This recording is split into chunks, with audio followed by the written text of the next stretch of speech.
Guys. You're listening to Pod Therapy.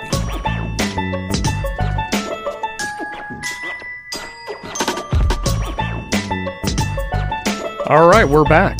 You're listening to Pod Therapy. Our next listener writes in anonymously and is asking about self-acceptance. Do I accept who I am and risk not growing? I care about recognition. I care about what other people think of me. I want to excel at something and be recognized/praised for it. When should someone stop trying to change themselves and just accept who they are? I feel like I'd be happier if I just accepted myself and embraced who I was as a person, but I also feel like I'd stop growing as a person and I wouldn't get any deeper understanding of what my actual unmet needs are. Is that okay? Gosh, that's a great question. This question, Nick, goes to the essence of values. And here's what I mean by that. I do a lot of guidance counseling where people come in and they're, college person or they're a young person or even in a midlife crisis, and they're trying to figure out what they're going to do with their lives. And one of the things that I'm most interested in having is a conversation about their personal values. Not what you think would make you happy. Look in your life. Where did you derive the most amount of satisfaction, right? Because there's a lot of people that if you offer them the job of being famous talk show host or something like that, they would say, oh my God, yes, right? Because that's meaningful and relevant and I'll be a big deal. But you might be miserable, right? There's a lot of famous people who are miserable, or there's a lot of people who have achieved the greatest gains, and then you find out that they commit suicide or something to that effect. They were unhappy. And I like this question because it's talking about self-acceptance, embracing who I am, even if there are times when I wish I could do something and be recognized or praised for it. And so the first thing that I would want you to take a look at, Anonymous, is I'd want you to evaluate what are your personal values. Do you value finances? That's fair. That doesn't make you a bad person. Is that how you think of where your life satisfaction comes from? Mm-hmm. Do you value meaningful work? The results that you get in your life and what you do in your life. Do you value affirmation? Being respected, being noticed by other people. That's okay for that to be something that you really value. Do you value lifestyle? Does it not matter to you what you do or how you did it as long as you're living comfortably and your family's taken care of or whatever? I want you to sort of sit down and suss that out, because by doing that, I think it helps you develop that deeper understanding of your actual unmet needs and figure out what steps do I take toward the things that produce the most life satisfaction for me.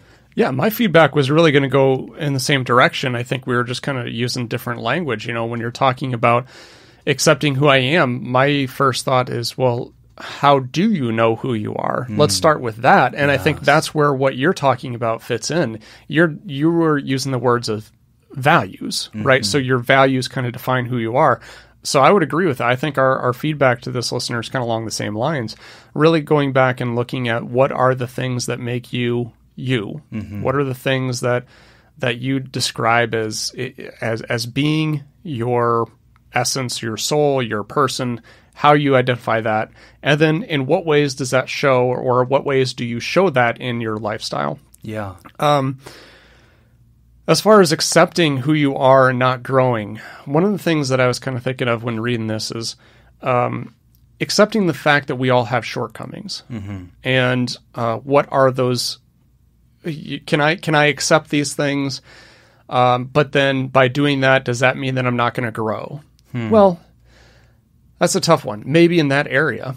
But I think the shortcomings, like we all need to know what strengths we have. We also need to know what weaknesses we have.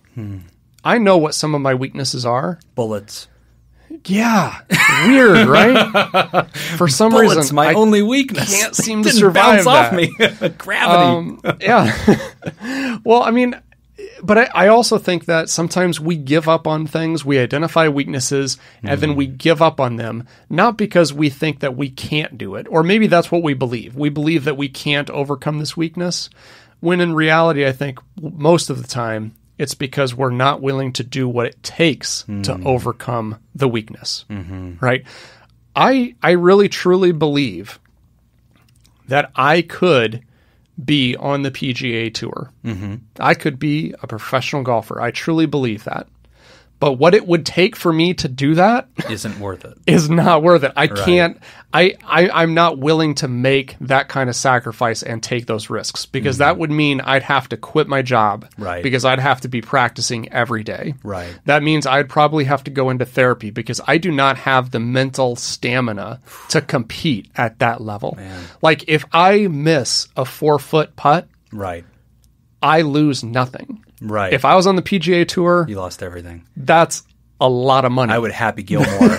I would Happy Gilmore all over the place, throwing the clubs, hitting the caddy. Exactly.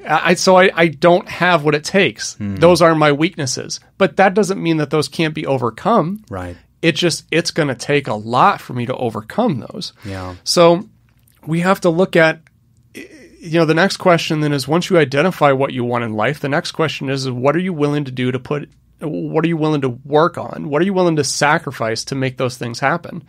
Don't think that, well, I have to accept who I am because I can't overcome these things. No, you can overcome those things. But are you willing, do you have the fortitude to work through that? Are you willing to invest in that and work really hard and sometimes not seeing any gains for a long time? Yeah. That's really the challenging part. And that goes back to the question of values, right? Because if we're in therapy together and I ask you the question of values and we do the techniques that help me suss that out, if I identify that a very important quality for you, a very important value is that recognition, then what that teaches me is let's aim for something you're really good at and let's get you to that place where you're PGA Tour ready, even if you're not passionate about the process. But there's a lot of other people that they don't care if they're ever recognized for what they do. It'd be nice. They'd love to get the Employee of the Month award. But they do enjoy what they do every day. There's a passion to the process. Yeah. And if that's the value, then great. We can align your life for that. But what I see in this question too in the beginning, this anonymous person writes, I care about recognition and I do care about what other people think of me. There is this false statement that I hear all the time, and I hear it especially on the internet. And it's usually from people who apparently do care very much, what other people think. Mm-hmm. And they get on there and say, I don't care. I don't give an F. What any of you guys think. I'm going to do me. Only God can judge me. Hashtag, whatever. And I see it all the time. And then, a bunch of people comment like, you go girl, yeah, me too. I don't care what these people think of me. And it's like, yes, you do. You just posted that on social media. You clearly do care. And I don't think that's a bad thing. I think it's better when we humanly admit that up front. And that's what I like about this writer is saying, I care about recognition. So do I. Yeah. I care about what other people think of me. So do I. And I don't want you to undo that. There's a possibility that you could care too much and you could be hypersensitive, and I want to rein that in. But I don't want to train this out of you. I want you to have those qualities. I think it will make you excellent in life. If we didn't care what other people thought, we wouldn't shower. Yeah, that's right. Yeah, that's right. That's right. But I think that's fair. I think it's good that you know that about yourself. And as somebody that I see that in myself too, what I'll tell you is this. Try to set yourself up to succeed. I know that if I desire to be recognized and praised, now's not the time to try to aim for being the best pianist in the land. It's been too long. I'm not good at that, right? I like playing music, but I'll never be a great musician. And it's important to have an accurate self-assessment of my own strengths, as Nick sort of said, and realizing what things I actually am good at, and then being creative and sort of robust in those strengths. That way I can sort of exhibit who I am to others and hope that they notice. But even if they don't, to go back out and do that again and try my best at it. Right. So if we're talking about, this recognition and praise as being like a skill or something that you want to develop, a talent, something like this, I think the feedback that we've given is really good. Now let's switch gears for a second and talk about, because we're talking about, this person writes in, when should someone stop trying to change themselves? So the changing themselves part is the part that we don't have a whole lot of information off of to really answer this question. But Jim, what are your thoughts if changing themselves is something about their personality or something about a characteristic they have? Say, for example, part of myself is anger. Let's say I've just got extreme anger and extreme rage. I've recognized that as being my weakness.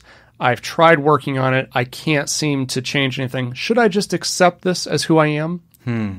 Yeah, I mean, obviously, I'm a big fan of change. I think that if your qualities are problematic in your life and they're causing you to stub toes on reality, then I want us to take a look at it, right? I'd like to sand you down and get you to a place where you're meeting the world on its terms.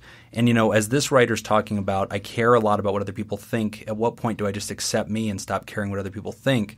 Again, I do think that there's a good balance here, right? I do want, if you're a performer by nature and you desire to shine, I don't want to take that away from you. I want there to be a part of your world where you do get to shine a little bit and you do get to perform. And that could be something we have to create together, and create a space for you to join public theater or whatever and do something. But I also don't want you to be inhibited by the opinions of others to the point where you're incapacitated by that and you're obsessed with it. And it stops you from being who you are because you're trying to live up to the expectations of other people. That's not healthy either. And that's something we would probably be working on changing in therapy. Yeah. And I think the other part of this too is this recognition, and part of this may be a generational thing. I'm probably going to get a little heat for saying this, but I think with the younger generation, younger than me, of course. Okay. I'm not talking about me. I'm talking about the people who came after everybody. Everything was under fine. You. Yeah. Until the people after me. Okay, got it. So anybody born in the 80s, 90s, or afterward sucks. Got it. Noted. But we live in a different society now where things come really easy to us. Okay, if you and I are having a disagreement about something, about a factual event that happened, we have access to the answer in our fingertips, right? We Google it. We got everything that just happens very quickly and very easily. And we see this, especially when it comes with recognition and praise. People that we know that become YouTube famous or, have podcasts that are successful, kind of like ours. Yeah, right. But this idea that like all I have to do is I just need to do a few small things and then I get all this fame and money and I get this recognition. Yeah. I think that's kind of a new mindset that is starting to come through in our generation and the generation after us because we have access to all this. Yeah, and it sort of builds on the question to a new question, but I think that there's truth to that. There's an old statement that I love. I don't remember who said it, but it came from the Revolutionary War, and it was, "That which is too easily attained is too lightly esteemed." And I love that line because, if you earn it, you value it. And I remember for my son, he's 8. And he'd want to buy a video game or whatever, and I'd be like, yeah, sure. And it's like $20. And I was thinking, like, dude, when I was 8 years old, getting $20 was hard. And so I started making him do chores to earn it. And like now he thinks about it. Like if he's like, hey, I want that video game, it's $20. I'd be like, okay, you have $20 to give me? And he thinks about it, and he's like thinking of all the things he did to get that $20. And now he's like, well, let me take my time on this. And then when he gets that video game, dude, he plays it like to the last drop because it's like, hey, I sweat for this. Like, I'm gonna enjoy it. Yeah, I remember that exact same experience when I was a kid, and we were talking about we had a water gun fight, and everybody had the super soaker that they got downtown. It was $15. Yeah, And so I asked my dad, and he was like, "No, you can't have it." Yeah, but if you want to work for that $15, then you can go purchase it yourself. Yeah, and then you're like really protective of it. I remember the first bike I bought, I was like shining it in the garage. So to the listener, I guess that's the thing. Like, if you want that kind of recognition, you want that praise. There's absolutely nothing wrong with that. It's just a matter of keeping your eye focused on the effort and the work it's going to take to make that happen, and make that work enjoyable. Yeah. Whatever the effort it takes to accomplish that and get to climb that mountain, enjoy it. Yes. And thanks for writing in. Yes. Thank you very much. All right. That's all the time that we've got for this week's session. Thank you to those who contributed to our show today. We really appreciate it. Remember, pod therapy isn't something you should keep all to yourself. Help us reach others by sharing this episode. You can find us on Facebook.com/podtherapy or on Twitter @PodTherapyGuys. Do you want to add your own advice to today's questions? Post your thoughts at podtherapy.net and join the conversation. I'm Nick Tangeman. I'm Jim Jobin. Thanks, and we'll see you for your appointment next week.